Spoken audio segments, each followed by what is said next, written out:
हरिपाठ अभंग 6. साधुबोध झाला तो नुरुनिया ठेला, ठाईच मुराला अनुभव. कापुराची वाती उजळली ज्योती, ठाईच समाप्ती झाली जैसी.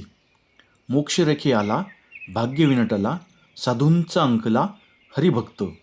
ज्ञानदेवा गुडी संगती सज्जनी, हरिदिसे जनी मनी आत्मतत्वी. अर्थ: ज्या मनुष्यास सद्गुरूंचा उपदेश झाला आहे त्याचा देहभाव सोडून तो ब्रह्मभावाने राहतो. पुढे त्या ब्रह्मभावाचा अनुभवही ब्रह्मातच विलीन होऊन जातो. ज्याप्रमाणे कापराची ज्योत पेटवली असता शेवटी अग्नीही उरत नाही व कापूरही शिल्लक राहत नाही, त्याचप्रमाणे देहभाव तर उरत नाहीच, पण शेवटी ब्रह्मभावही उरत नाही. अशा रीतीने साधूंनी ज्याला आपलासा केला आहे असा हरिभक्त मोक्षाच्या सीमारेषेवर येऊन पोहोचतो आणि सर्वात श्रेष्ठ अशा भाग्याने शोभतो. ज्ञानेश्वर माऊली म्हणतात, म्हणूनच मला संत सज्जनांच्या संगतीत गोडी वाटते. त्यांच्या कृपेने मला सर्व लोकात, वनात आणि आत्मस्वरूपात हरीचेच दर्शन होते. हरिपाठातील हा 6वा अभंग अत्यंत महत्त्वाचा असून यात तत्त्वज्ञानाच्या अंतिम सिद्धांत आणि त्याच्या प्राप्तीचा उपाय सांगितलेला आहे. अग्नी ज्याप्रमाणे आश्रितांचा शीत, अंधार, भय याचा नाश करतो, त्याचप्रमाणे साधुसेवा ही सर्व भयांचा नाश करणारी आहे असे माऊली सांगतात.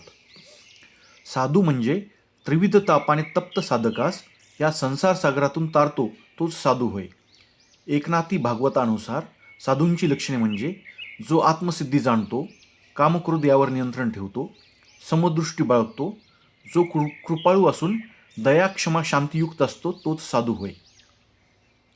साधू किंवा सद्गुरू स्वतःचा संसार सागर उत्तीर्ण झालेले असतात आणि स्वाभाविक प्रेमामुळे भक्तांनाही संसार सागरातून पहिले तरी लावतात. दुसऱ्याचे दुःख हरण करणे या कामी ते तत्पर असतात. हा साधू महात्मांचा स्वभाव असतो. अशा परमदयाळू संपन्न साधूंच्या संगतीतच तरुणोपाय आहे. म्हणून बोधाकरता म्हणजेच खरे ज्ञान मिळवण्याकरता साधुसंगत किंवा सत्संग करावायचा असतो असे ज्ञानेश्वर माऊली आपणास सांगतात. विवेक, वैराग्य, सेवाभाव आणि नम्रता या गुणांनी पात्र असलेल्या शिष्याला आत्मसाक्षात्कारी साधू बोध म्हणजेच खरे ज्ञान देतात. तसेच खऱ्या साधूला तोलून मापून पारखून घ्यावे असे माऊली सांगतात. आचार, विचार, निस्वार्थता, करुणा इत्यादी गुणविशेष असलेला मार्गदर्शक असल्यास योग्य मार्गक्रमण सुलभ होते असे माऊली आपणास सांगत आहेत.